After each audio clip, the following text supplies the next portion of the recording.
Welcome to Furniture Industry News for Monday, October 16th, 2023, from FurniturePodcast.com, where you can stay up to date on the latest news surrounding the ever-evolving furniture industry.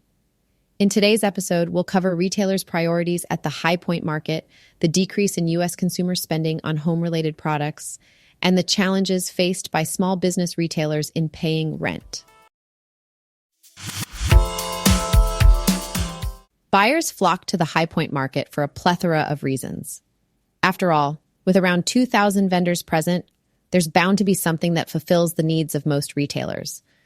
Whether it's technology providers looking to showcase their latest products or transportation companies seeking to impress with their offerings, the market caters to all.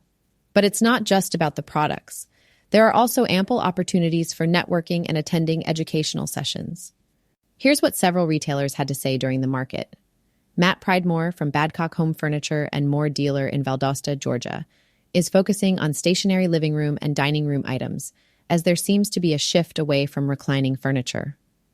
Alex Rubin of Bernie & Phil's in Norton, Massachusetts, is looking to explore upholstery options after the decline of Klausner. Robert Van Hoos from Big Sandy Superstore in Franklin Furnace, Ohio, seeks custom order capabilities at a value price to replace Klausner. Bill Flansburgh of Duncan Bright in Syracuse, New York, follows a consistent strategy of identifying trends, exploring value in existing trends, and ensuring vendors can ship promptly and consistently. Becky Green from Furnitureland South in Jamestown, North Carolina, prioritizes the bedroom category and hopes to find exciting new products that cater to the mid-price point. Aaron Fisher from Furniture Mart USA in Sioux Falls, South Dakota, is on the lookout for budget-friendly, modular, and small-scale stationary upholstery, acknowledging the increasing demand for apartment-sized dwellings.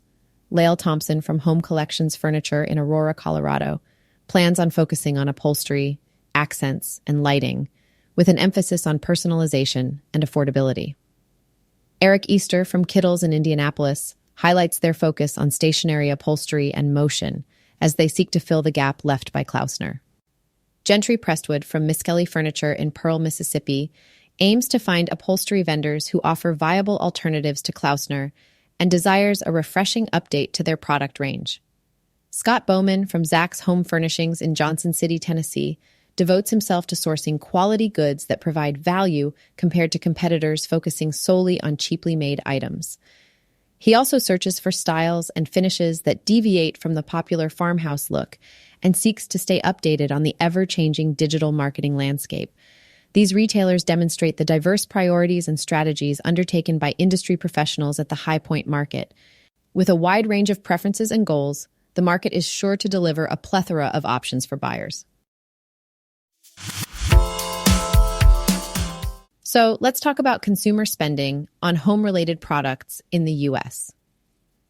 It seems that over the past couple of years, there has been a decrease in people's plans to buy home furnishings and electronics.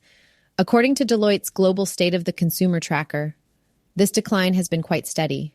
If we look at the oldest data from September 26, 2021, U.S. consumers plan to allocate about 8% of their share of wallet over the next 4 weeks towards home, furnishings, and electronics. Broken down by age group, it was 10% for those aged 18 to 34, 9% for those aged 35 to 54, and 4% for those 55 and older. Fast forward a year to September 26, 2022, and we see a significant decline in these numbers. The oldest age group's allocation dropped to 3% of their share of wallet for home and electronics purchases over a 4-week period. The 35 to 54 age group dropped to 7%, and the younger generation, Gen Z and millennials, declined to 9%.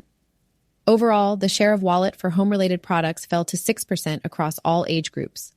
Now, the most recent data from August 28th of this year shows an even sharper decline in planned spending for home, dropping to 3% among all age groups combined, which is about a 62% change over a 2-year span. The youngest group allocated only 4%, the 35 to 54 group fell to 3%, and even the boomers and older Gen Xers set aside only 2% of their wallet share for home and electronics. In contrast, spending on clothing and personal care saw a decline of 27%, dropping from 11% to 8% between September 2021 and August 2023. recreation and leisure spending also gradually decreased, fluctuating from 13% in 2021 to 11% in 2023. So, where is the spending allocation going? Interestingly, the share of wallet dedicated to housing increased significantly over the 2-year period for all U.S. consumers. It rose from 13% to 25%, marking a 92% increase. Meanwhile, spending on groceries saw a more modest rise, going from 12% in 2021 and 2022 to 13% in 2023.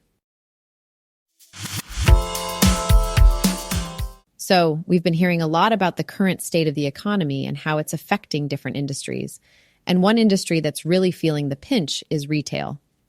It's no surprise that when consumer prices start to rise, people tend to pull back on discretionary spending, and that's exactly what we're seeing now. According to the Bureau of Labor Statistics, the Consumer Price Index increased by 0.6% in August, and over the past year, it climbed 3.7%. Those are some pretty significant numbers. But what we don't always talk about is how this decrease in consumer spending impacts small businesses, which make up the majority of retailers in the industry. A recent survey conducted by Alignable, an online network for small business owners, found that 47% of retailers were unable to pay their rent in full in September, and that's up from 40% in August and 30% in January. That's a troubling trend for sure. There are a few reasons for this. First, fewer consumers in the marketplace means less revenue for retailers. On top of that, interest rates have been climbing, rental rates have increased, and gas prices are hitting consumers hard. It's really a perfect storm of economic issues. The survey also highlighted the states where small business owners are struggling the most with rent payments: New York, New Jersey, and Illinois. Although Illinois did show some improvement in September compared to August, it's not looking great for the retail industry. Many insiders are predicting that business conditions won't start to improve until at least the middle of 2024, and some are even more pessimistic, saying it won't be until 2025. And as time goes on and these economic issues persist, we can expect to see more retailers fall behind on rent or have to consolidate.